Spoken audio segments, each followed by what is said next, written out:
This morning's Wall Street Journal carried quotations for 48 financial futures contracts. They constitute a major underpinning of the worldwide capital market. They enable investors and traders to hedge and trade risks in a way that enables them to pursue their objectives. They have contributed to the remarkable growth in world trade over the past 30 years. It's hard to recall today what the situation was like in 1971, when financial futures contracts were merely a gleam in the eye of Leo Melamed, the remarkable man who was then chairman of the Chicago Mercantile Exchange. Futures markets are indeed very old, dating back many centuries, but they were traditionally markets in commodities. The business of the Chicago Mercantile Exchange was typical. It was butter and eggs, potatoes and onions, pork bellies and cattle. Banks and other large financial institutions might offer future cover to their customers, but none of them would offer the public at large such facilities, as I found out when I tried to short the British pound at one point, and no bank in Chicago would take my order. It was that episode, as reported in the Wall Street Journal, that led Leo Melamed to telephone me one day in 1971, asking for me to provide counsel and advice on a crazy idea he had of establishing a market in financial futures. At the time, such a market would have been impossible, because at the time the Bretton Woods Agreement was in existence, and foreign currencies were traded at pegged exchange rates.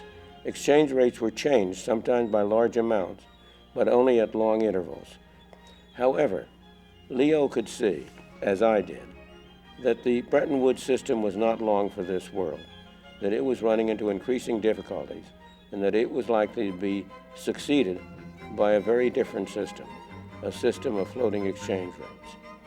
He called on me for advice because he knew of my interest and activity in that area, and he wanted to get assurance from me that floating exchange rates were coming and that they would provide the kind of continuous price movement that was necessary for a market. In view of that vision, Leo and his colleagues developed the international money market. Their timing was perfect.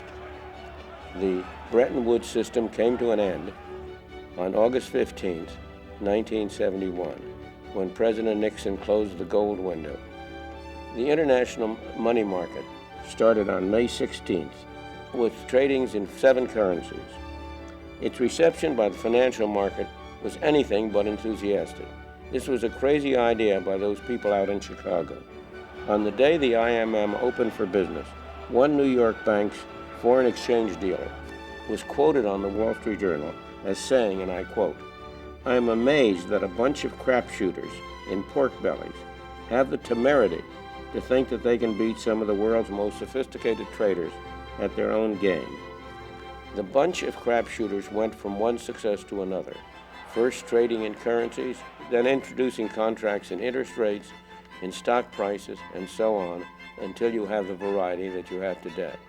In 1981, they introduced cash settlement, and that made it possible to establish the euro-dollar market, today the largest of the futures traded. Today, financial futures account for 98% of the contracts traded at the Chicago Mercantile Exchange, and the Chicago Mercantile Exchange is by far the largest financial market in the United States. That's not a bad story for a bunch of crapshooters. My heartiest congratulations to them on their 30th anniversary, and in particular to the chief crapshooter of them all, Leo Melamed. Thank you.